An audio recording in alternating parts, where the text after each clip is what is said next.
You often say, work hard and be grateful. Is this the magic potion? I mean, yeah. I mean, I don't think there's any substitute for hard work. I think now I say work smart.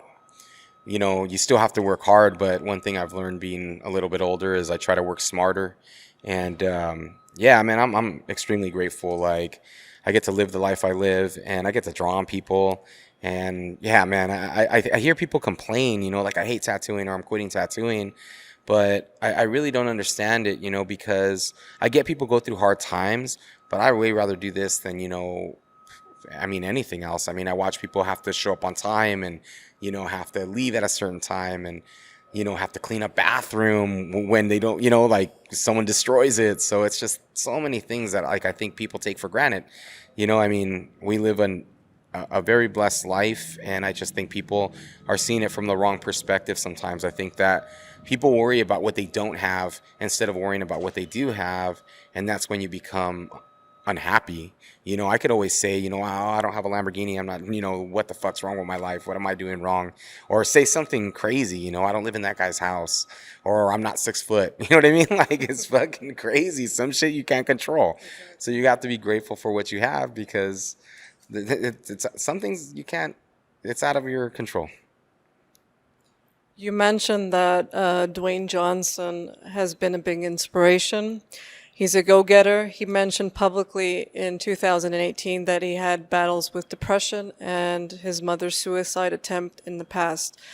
How important is it for celebrities to open up about mental illness and health? I think it's important for anybody to open up about mental illness or health. I mean, I think that if you're struggling, you know, I think a lot of people think that nobody cares, but there is people that care, and sometimes complete strangers can care because we all go through it. I do believe that a lot of people deal with depression on different degrees, depending on what you're feeling or what you're going through. Life is hard, my dad told me a long time ago, life just continues to get harder as you get older and more complicated. And I do see that, it's just you have to have that strength to, try to pull yourself out of it. Yeah, Dwayne Johnson, he's an amazing human being. He's super inspirational, but yeah, man, that guy just keeps giving back. So yeah, he's a huge inspiration to, I think, a lot of people. And he's a person that I think a lot of people should try to be like, and treat others. It's funny. I asked him a question one time. I was like, man, how is it when people are trying to take pictures with you? Like, is it crazy? And he was like, easiest part of the job. And I love that, because I know it's genuine and it's true. And that's an example, for most people to live by. I think that's why people like him are so blessed sometimes, because I do think he deserves it. Have you ever experienced mental illness or health issues of that nature in first person or even third person, someone you know? I mean, yeah, I mean, I was a pretty depressed kid. I think in my teenage years, I was pretty angry.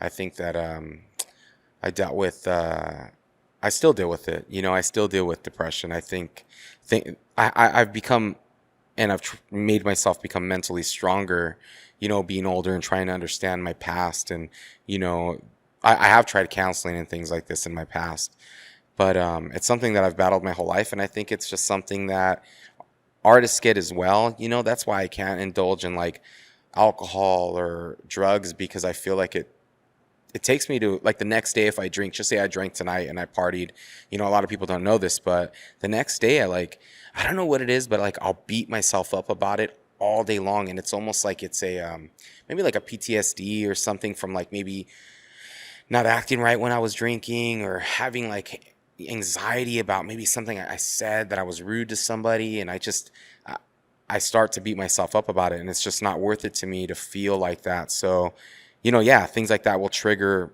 past, and make me feel not good. So yeah, I do deal with it to some degree for sure. Do you meditate, for example, or do anything that helps your mood swings and also to keep you balanced? Yeah, of course I do. One thing that I have to do is I have to move. I have to exercise. I'm not like in crazy shape or anything, but I do have to move. Like, I feel good, and it makes it sets the presence of my day. The better I eat, the better I feel. The more water I drink, the better I feel. The people I'm around. One thing I've really learned lately is like, I just don't fuck with people that have bad energy. Like, that's just one thing I'm learning is like, you have bad energy, I'll say hello, you're cool, but you're not going to be part of my close circle. I don't want no negativity, and I don't want no drama, and I just want to be happy. So I'd rather stay away from those kinds of people or circles. It's just not good for me. You know, I can't be the bearer of like just them unloading everything. I have to really be conscious about who I involve in my life, who I let in.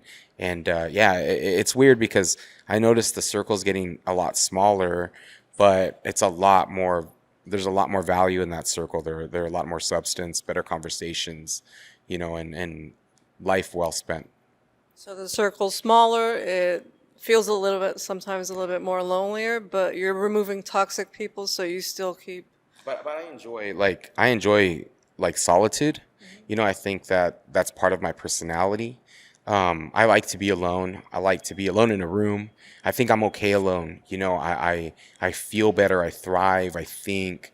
You know, I listen to podcasts. You know, I listen to audiobooks, and I really think about like what I ingest. Like whatever I'm ingesting is what's going to affect my brain. Like whatever I'm seeing is going to affect my brain. So I really try to do my best, or I do my best to ingest positive things, I mean, we all have like our things that we enjoy and that we shouldn't do, but it's like I try to control those things and really be conscious. I really want to just be better, and be a better person.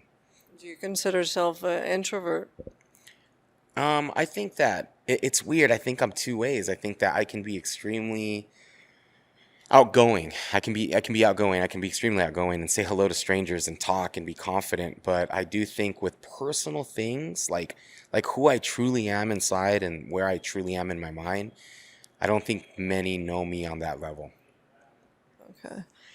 My last question is, you're friends with Carlos Torres? Yes. Someone we've interviewed in the past, and I would like to know how you both met, and also you're both co-hosting the Golden State Tattoo Expo, and how that's been. Thank you guys, man. Hopefully you guys There's enjoyed the people show. It was passing by amazing. here. Yeah, thank you. Hi. Yeah, thanks. Thank you. So basically, how did you meet Carlos? You've been friends, and you're both co-hosting, which is right in front, the building right in front of us, the Golden State Tattoo Expo. Yeah, Carlos Torres, actually, I met Carlos Torres, I think, at Ink and Iron, if I'm not correct. Sorry. But I met him at Ink and Iron. I had seen a painting he did of this, like, skull and skeleton, and he was drinking, like, a Patron bottle. And I remember thinking, wow, that's amazing, And I ended up talking to him, and he was like, oh, hey, I want to get tattooed by you. And so I was like, wow, yeah, let's do it. So I ended up tattooing Carlos Torres' ribs, and I did a portrait of his mom. And this is like, I don't know, 12 years ago maybe. And we traded. He gave me a painting, and then I gave him a tattoo. But he never finished the tattoo. It's like we did the portrait, and we were supposed to do some more roses. We did like 2 roses, and he's just like, I always tell him about it. And he's like, nah. Like, he just doesn't want to jump back on it. It's like painful probably, but. In London, he said that he doesn't actually have that much ink. Yeah, he doesn't have that much tattoos. Me neither. I have a lot of visible, but I'm not really heavily tattooed. I mean, I'm always around it, so it's hard to get tattooed now. I would rather spend my time doing something completely the opposite, or working on my craft, like some art, or taking a class, or spending time with my kids. I think that, like even this weekend, it's been like, I've been in LA, my kids live in Hesperia, which is an hour away, so it's hard for me to I miss them. So, I'm really excited just to get home, so that way I can just spend time. And family is everything, basically. Yeah, I mean, my family's everything. Like, my brother and my sister and my cousin work with me, so it's like I'm a pretty family oriented person. So I think I came from a broken home, so that's kind of like what I think is important. Yeah. So. Thank you. Thank you so much. Yeah, thank you guys. Yeah, was it good? Was it okay?